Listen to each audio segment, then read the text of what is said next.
In my judgment, China poses the single greatest geopolitical threat to the United States over the next century.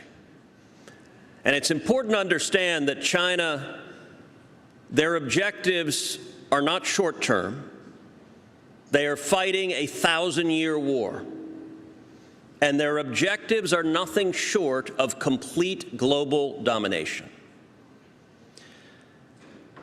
You know, for a long time, there were a lot of people in Washington, D.C. who were apologists for China, Democrats and Republicans, who would say there's nothing wrong with working hand in hand with the Chinese communists. The more business we do with them, the better.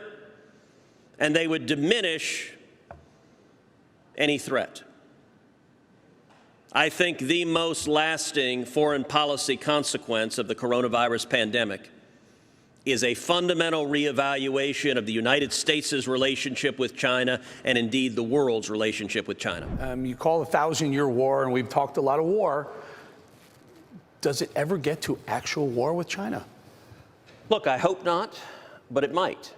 I think there's a strong analogy to the Cold War and to the United States and the Soviet Union.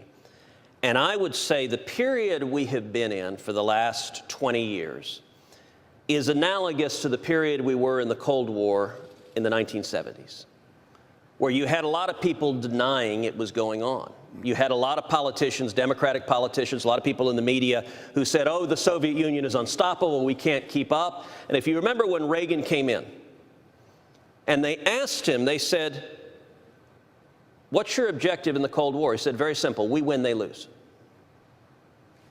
He described the Soviet Union as an evil empire. He said Marxism, Leninism will end up on the ash heap of history. That clarity was profoundly important. Now, to be clear, Reagan didn't want a shooting war with the Soviet Union. No one wants to see two massive militaries firing missiles and killing millions. That is a very bad outcome.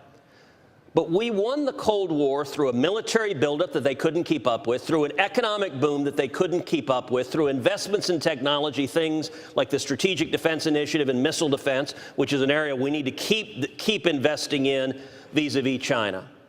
And we won the Cold War through the clarity of understanding who they are. If you come to my Senate office, you've been to my Senate office. Mm-hmm. The dominant feature there is a gigantic painting. It's about the size of this backdrop behind us. And it is a painting of Ronald Reagan standing before the Brandenburg Gate in Berlin saying, Mr. Gorbachev, tear down this wall. The most important words in modern times. That kind of clear leadership is needed with respect to China, and that clarity, we can see the effects of it right now with the UK pulling out of Huawei. That's the virtue of clarity, and clarity and sunshine is powerful.